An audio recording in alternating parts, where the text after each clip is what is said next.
نیند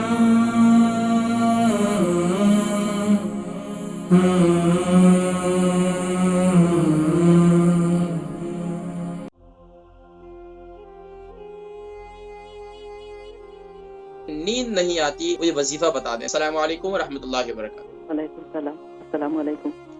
وعلیکم السلام جی، نام، عمر، وزن، شہر؟ نام عائشہ بیگم۔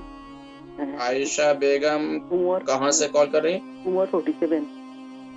عمر 47، وزن 76 کجی۔ 76۔ کہاں سے کال کر رہی ہیں؟ 47 بوئر۔ کہاں سے کال کر رہی ہیں، کس شہر سے؟ عائشہ بیگم۔ چلیں، آپ کو اردو سمجھ میں نہیں آ رہی جی، آگے بات کیجئے، سوال کیجئے۔ نیند نہیں ہے میرا، نیند نہیں ایک کے بارے نیند نہیں آتی؟ یہ نیند نہیں ہے آپ کا بالا وظیفہ بول۔ اچھا، کوئی وظیفہ میں بتاتا ہوں۔ اچھا یہ بتائیں، شوگر ہے آپ کو؟ نو، شوگر نہ۔ اچھا، اس کے علاوہ کوئی مرض وغیرہ؟ نو۔ کوئی آپریشن وغیرہ ہوا ہے آپ کا؟ نہ۔ الحمدللہ، پروگرام دیکھیں، میں ذکر کرتا دعا ہوں میں یاد رکھیے عائشہ بیگم۔ ضرور انشاءاللہ، آپ بھی دعاؤں میں یاد رکھیں۔ السلام علیکم۔ وعلیکم السلام ورحمۃ اللہ وبرکاتہ۔ ہماری بہن عائشہ بیگم ہے، ان کی عمر جو ہے وہ 47 ہے، 76 کے جی ان کا وزن ہے، نیند نہیں آتی، مجھے وظیفہ بتا دیں۔ دیکھیں، بتا رہی ہیں ماشاءاللہ، کوئی بھی ان کو بیماری نہیں ہے، تو الحمدللہ۔ اب ہم نے کال کی طرف بھی جانا ہے، میں انشاءاللہ کال شامل کرتا ہوں، یہ ان کا جواب دے دوں۔ نیند نہیں آتی، اس کا وظیفہ بتائیں۔ دیکھیں، نیند نہیں آتی، اس کے لیے سب سے بہترین وظیفہ یہ ہے کہ آپ رات کو عشاء کی نماز پڑھیں۔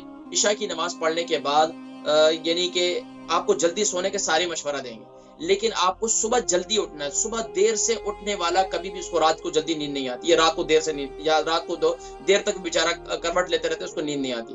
تو آپ تو ایک تو یہ صبح جاگنے کی روٹین بنا لیں۔ جو شخص صبح جاگ جائے نا فجر کی نماز کے لیے، اس کو اور پھر درمیان میں سوئے نا، آج کل تو ویسے ہی چھوٹے دن ہیں، تو پھر کیا ہے کہ آپ کو نیند نہیں آئے گی۔ تو اب دوسرا کام یہ کریں کہ ایک تو رات کو جب آپ صبح جلدی اٹھیں گے تو رات کو آپ کو خود بخود انشاءاللہ عشاء کی نماز پڑھنے کے بعد آپ کو نیند آ جائے گی۔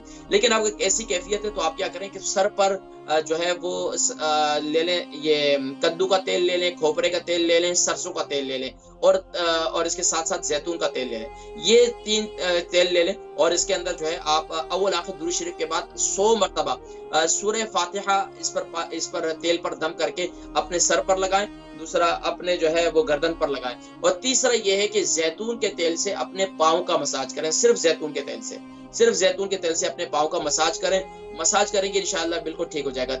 چوتھا یہ ہے کہ آپ جب بھی رات کو سوتی ہیں تو رات کو سونے سے پہلے آپ جو ہے وہ سورہ کوثر اس کی کثرت کریں، یا سورۃ العصر کی کثرت کریں۔ اگر وہ بھی نہیں آتی تو آپ پڑھیں یا سلام قولا من رب الرحیم، یا سلام قولا من رب الرحیم۔ یہ جو ہے آپ اول آخر درود شریف کے ساتھ یہ جو ہے جتنی مرتبہ لا تعداد مرتبہ پڑھ سکتے ہیں اس کو پڑھتی رہیں، انشاءاللہ اللہ پاک آپ کو نیند کی جو کیفیت ہے انشاءاللہ سے کافی فاقہ ہوگا۔